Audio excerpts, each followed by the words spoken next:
Hello, hi, Assalamualaikum Year 10 student. So how was your past paper booklet?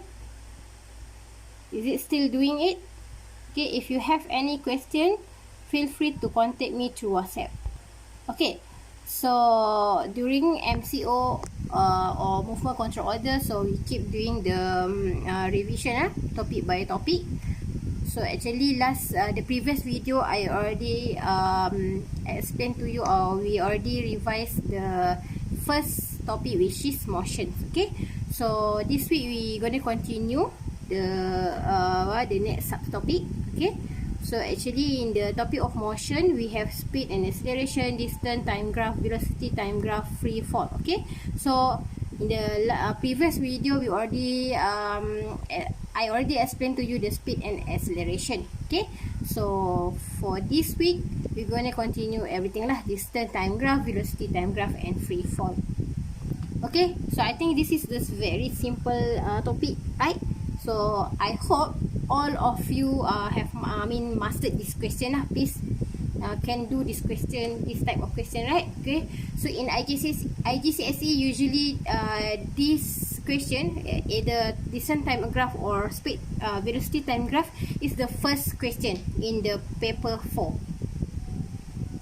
Okay, look at here, distance time graph. Okay, so a distance time graph show how the distance of an object from a point varies over a time. Okay, still remember, right? So distance time graph, or other name of distance time graph is displacement versus time graph. Okay, so distance using meter. Okay, the unit is meter. Time, the unit is second. So okay, so please remember the gradient of the distance versus time graph is the speed. Okay, so look at the graph. Okay, so look at here, a horizontal line means stationary. Okay, a straight line means constant speed. If the gradient increases, the object is speeding up or accelerating. If the gradient decreases, the object is slowing down or decelerating. Okay, look at here. So okay, I draw for you. Okay, so here, look at here. So the tangent, okay, the gradient or the tangent is same.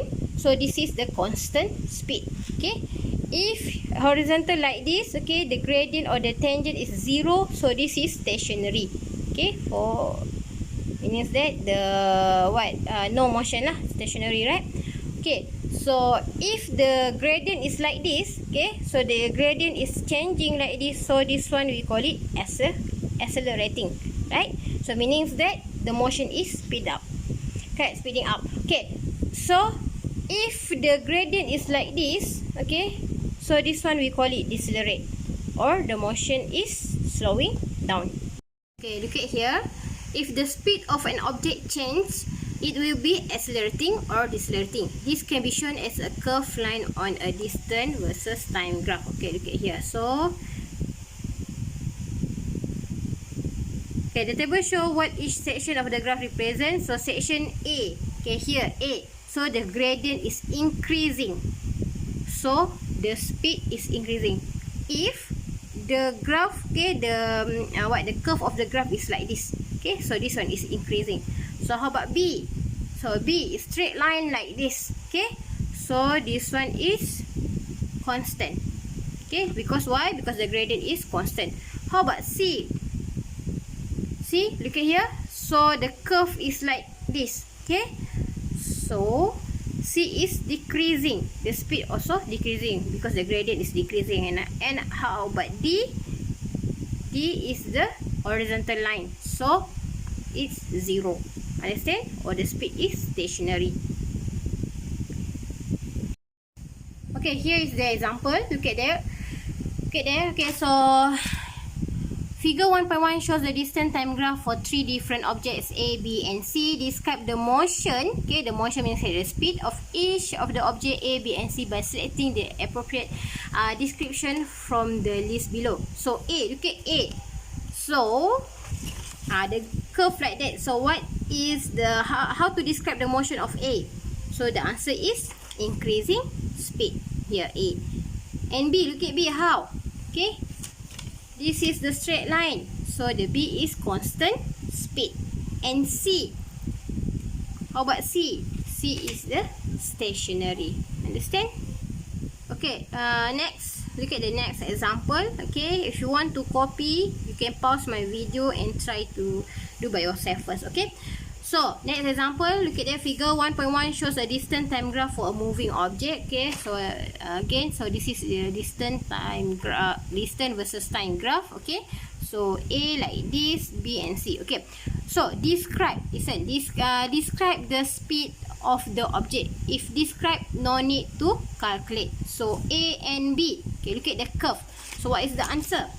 How do you describe the motion? So actually the answer is the speed is decreasing. Okay, decrease. The speed is decrease. And how about B and C? The speed is constant. Okay, this one is decrease, this one is constant. Okay, B. State whether the acceleration of the object is 0, negative or positive as shown on the graph between points A and B. Okay, A and B. So, when the speed is decreased, so the acceleration is decelerate. Okay.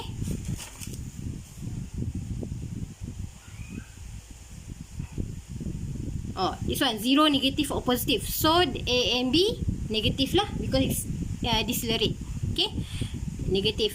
Okay, and how about B and C? B and C, the speed is constant, so the acceleration is 0. Okay, understand? Okay, the last one, calculate the average speed of the object during the 40 seconds. Okay, okay, underline speed. Okay, so what is the formula for speed? Speed is d over t, right? D over t. So look at d. D is the time 40, right? So distance is 50, time is 40. So you just divide and you got the answer like this. S equal to d over t, 50 divide 40, and then the answer is 1.3 meter per second. Okay, I hope you understand. So that's all for this first part of this video. Thank you.